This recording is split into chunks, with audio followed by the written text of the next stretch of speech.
Hello, Algebra class. Before we begin our lesson, please make sure you have your notebook and something to write with. Today's lesson is 7.19, How do we solve quadratic equations that are not set equal to 0? Yesterday, you solved quadratic equations that were set equal to 0. Today, our quadratic equations will not be set equal to 0. Why does our quadratic equation need to be set equal to 0? Our quadratic equation must be set equal to 0 because the roots are written as x comma 0. So the y value of the roots is always 0. Let's take a look at this graph. In this graph, my parabola crosses the x-axis at negative 3 comma 0 and 1 comma 0. Again, because we are on the x-axis, the y value is 0. And that is why we want our quadratic equation to be set equal to 0 before we can solve it. Let's take a look at Miss Franks' mini lesson.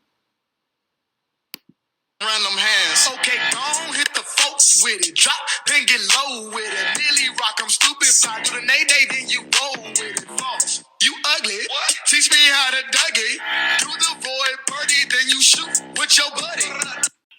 Welcome back to our remote learning classroom. Today is lesson 7.19, and we're going to figure out what do you do when the quadratic equation is not set equal to 0. We know that the quadratic equation needs to be set equal to 0 because we're solving for our roots. But what happens when it's not? Let's start with our first example. In our first example, we have a quadratic equation, and it's set equal to 7. Well, I know I need to be set equal to 0. So I need to get this 7 to be a 0. And one way I can get a 7 to be a 0 is if I use inverse operations. Inverse operations are back. So in example 1, our quadratic equation is x squared plus 10x plus 32 equals to 7. Well, I can't be equal to 7. I have to be equal to 0. So when I'm not equal to 0, I have to use inverse operations. Step 1, use inverse operations to set the equation equal to 0. The inverse operation for positive 7 is negative 7. So I'm going to subtract 7 from itself, but then I also need to subtract 7 from the 32.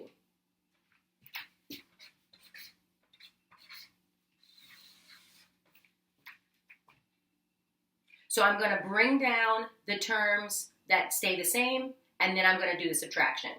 So x squared is going to come down, and plus 10x is going to come down.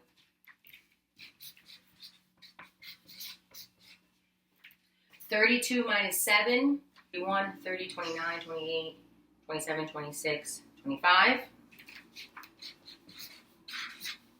equal to 7 minus 7, 0.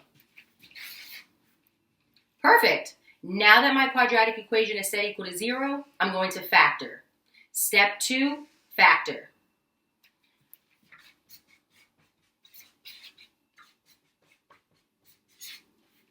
So I need to think of two numbers that multiply to 25 and add to 10. 5 and 5.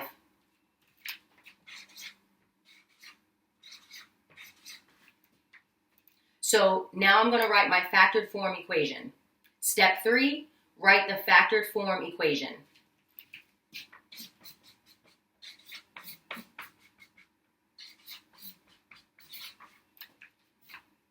Now I'm going to set each factor equal to 0 and solve for x. This is our final step. Step 4, set your factors equal to 0 and solve for x.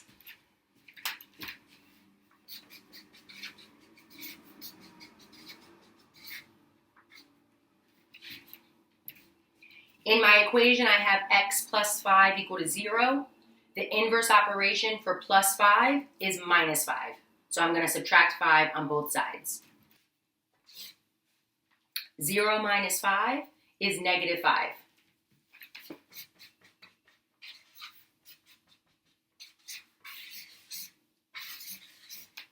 So my solutions for this quadratic equation is x equals negative 5. And solutions is just another word for the roots. So the roots of this quadratic equation our x equals negative 5. Let's solve another quadratic equation that's not set equal to 0. Example 2, x squared plus 12x plus 15 equals 2x minus 6. In this example, my equation is set equal to 2x minus 6. So I need to use inverse operations for two terms. I'm going to start with the 2x. The inverse of positive 2x is negative 2x. So I'm going to subtract 2x from itself, and then I'm going to come to the other side and subtract 2x from the 12x. I'm choosing the 12x because 2x and 12x are like terms. So I subtract 2x, and I subtract 2x. Now I'm not going to subtract yet, because I'm going to use inverse operations on the negative 6. The inverse operation for negative 6 is positive 6. So I'm going to add 6 to the negative 6, and then I'm going to add 6 to the 15, because 6 and 15 are like terms. They're both numbers. Plus 6, plus 6, and now we're going to subtract. Before I subtract, I'm going to bring down the x squared because that is staying the same. Okay, 12x minus 2x is 10x.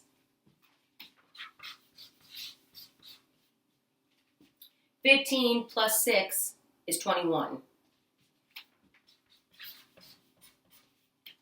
2x minus 2x is 0. And negative 6 plus 6 is 0. So I got my quadratic equation equal to 0. Step 2, I'm going to factor. So I need to think of two numbers that multiply to 21 and add up to 10. Two numbers that multiply to 21 and add to 10 is 7 and 3. Step 3, I'm going to write my factored form equation.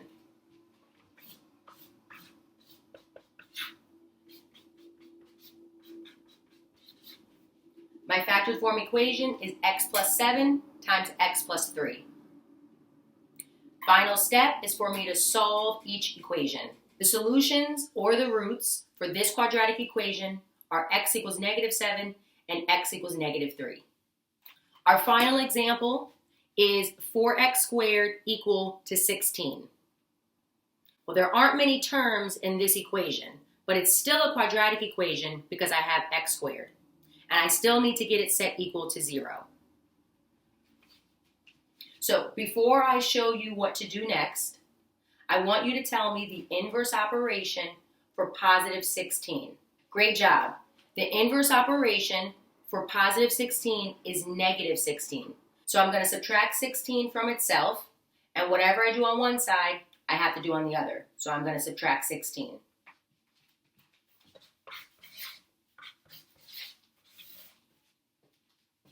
$4x squared and negative 16 are not like terms. So I'm not going to try and combine them. I'm going to just rewrite each term.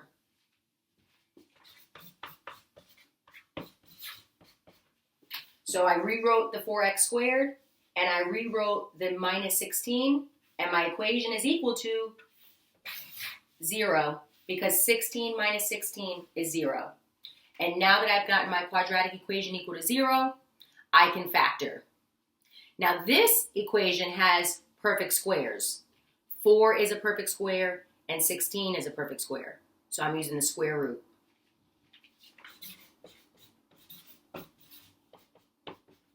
The square root of 4 is 2, because 2 times 2 is 4. And the square root of 16 is 4, because 4 times 4 is 16.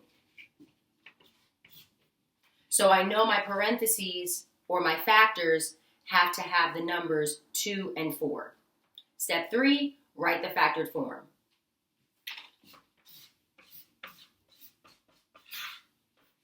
$4x squared, we know that the square root is 2, so my parentheses are going to have 2x and 2x.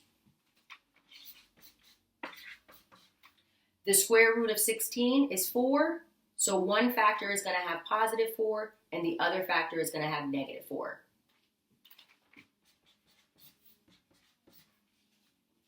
Step 3 is to set each of these parentheses equal to 0 and solve. The last calculation that I need to do is negative 4 divided by 2 and 4 divided by 2. So my solutions are x equals to negative 2 and x equals to positive 2. The most important part of solving today's quadratic equations is first getting the equation set equal to 0. You're going to do that using inverse operations. So if your equation is equal to 5, you got to subtract 5 on both sides. If your equation is equal to negative 3x, you have to add 3x on both sides. If you get stuck, these 3 examples that I've shown here will be in your class notes. Your turn. Ms. Franks wants to solve the quadratic equation, but it is not set equal to 0. X squared plus 3x minus 12 equals negative 10. What does Ms. Franks need to do to get the negative 10 to be a 0? Great job. Ms. Franks needs to add 10 to both sides. So she's going to add 10 to negative 10, which will be 0, and add 10 to negative 12, which will be negative 2. Her equation is now x squared plus 3x minus 2 equal to 0. Step 2, she will factor, which means she'll need to set up her fill in the blanks. Step 3, she'll write the factored form, which are the parentheses. And step 4, she'll solve each factor for x. Classwork. Today's classwork assignment is 7.19 and it is on Google Classroom. You have been doing an amazing job learning algebra from home. Keep up the good work and reach out if you need any assistance. You got this.